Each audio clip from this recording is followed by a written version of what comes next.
Hi అండి, నమస్తే. Welcome to our channel simple recipes and vlogs. ఈవేళ మన వీడియోలో అప్పటికప్పుడు నిమిషాల్లో రెడీ అయ్యే స్నాక్స్ రెసిపీని అయితే ప్రిపేర్ చేద్దామండి.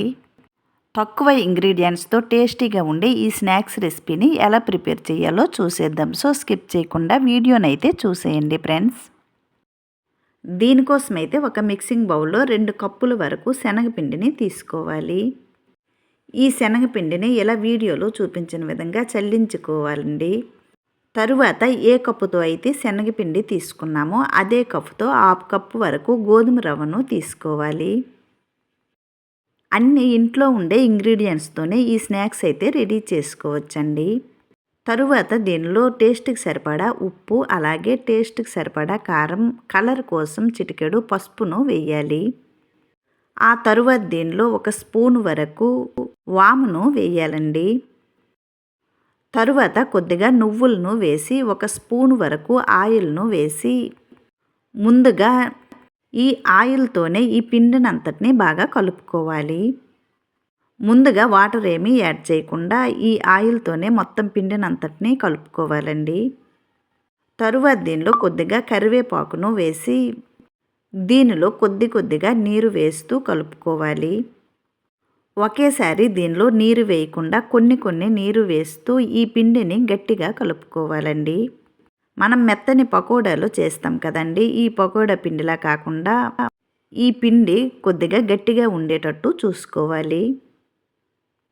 తక్కువ ఇంగ్రీడియంట్స్తో పాడైపోతుందనే భయం లేకుండా కొత్త వాళ్ళు కూడా ఈజీగా 10 నిమిషాల్లో ఈ రెసిపీని అయితే చేసుకోవచ్చండి. వర్షం పడుతున్నప్పుడు బయటికి వెళ్ళే పని లేకుండా అప్పటికప్పుడు చేసుకునే ఈ స్నాక్స్ రెసిపీని తప్పకుండా ట్రై చేయండి ఫ్రెండ్స్. ఇంటిల్లపాది ఇష్టంగా తింటారు. ఇవి ఒకసారి చేసి స్టోర్ చేసుకుంటే 15 రోజుల పాటు నిల్వ కూడా ఉంటుందండి. ఇలా చూసారు కదండి, ఈ పిండిని ఇలా గట్టిగా కలిపిన తరువాత దీన్ని మూత పెట్టి 10 నిమిషాల పాటు పక్కన పెట్టుకుందాము. 10 నిమిషాల తరువాత వీటిని ప్రిపేర్ చేయడానికి స్టవ్ పైన ప్యాన్ పెట్టి డీప్ ఫ్రై సరిపడా ఆయిల్ను వేయాలి. ఈ స్నాక్స్ను చేయటానికి ఎక్కువగా ఆయిల్ కూడా అవసరం లేదండి. ఈ ఆయిల్ హీట్ అయిన తర్వాత స్టవ్ని లో టు మీడియం ఫ్లేమ్లో పెట్టి ఈ పిండి ముద్దను కొద్దిగా తీసుకుంటూ బొటన వ్రేలుతో నొక్కి ఈ కాగుతున్న ఆయిల్లో పకోడీల్లా వేయాలి. ఇలా పిండిని కొద్దిగా తీసుకుంటూ బొటన వ్రేలుతో నొక్కినట్టయితే ఈ పకోడా ఈవెన్గా కుక్ అవుతుందండి. ఇలా ఈ ఆయిల్లో ఎన్ని పడతాయో అన్నీ ఇలా వీడియోలో చూపించిన విధంగా బొటన వ్రేలుతో నొక్కి వేయాలి. ఇవి వేసిన తరువాత వెంటనే కలపకుండా కొద్దిసేపు వాటంతటా అవి పైకి వచ్చేంత వరకు వెయిట్ చేసి తరువాత వీటిని కలుపుకోవాలి.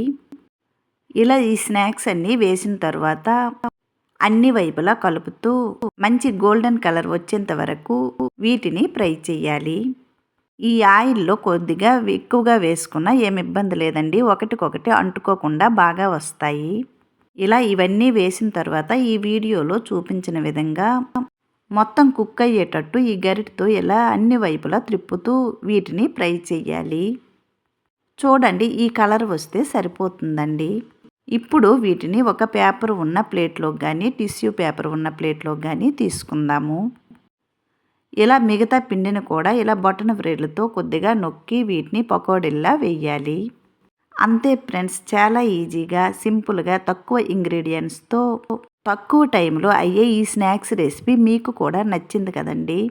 నచ్చినట్లయితే అప్పటికప్పుడు చేసుకుని ఈ స్నాక్స్ని మీరు కూడా ట్రై చేయండి ఫ్రెండ్స్. చాలా ఈజీ, అలాగే టేస్టీగా కూడా వచ్చాయండి. తప్పకుండా ట్రై చేయండి ఫ్రెండ్స్. కొత్తగా ఎవరైనా ఈ ఛానల్ చూసినట్లయితే ప్లీజ్ సబ్స్క్రైబ్ చేసి సపోర్ట్ చేయండి ఫ్రెండ్స్. అలాగే ఈ రెసిపీ నచ్చినట్లయితే లైక్ చేయండి, షేర్ చేయండి. ప్లీజ్ ఈ ఛానల్ని సబ్స్క్రైబ్ చేసి సపోర్ట్ చేయండి. మరో మంచి రెసిపీతో మళ్ళీ కలుద్దామండి. Bye friends.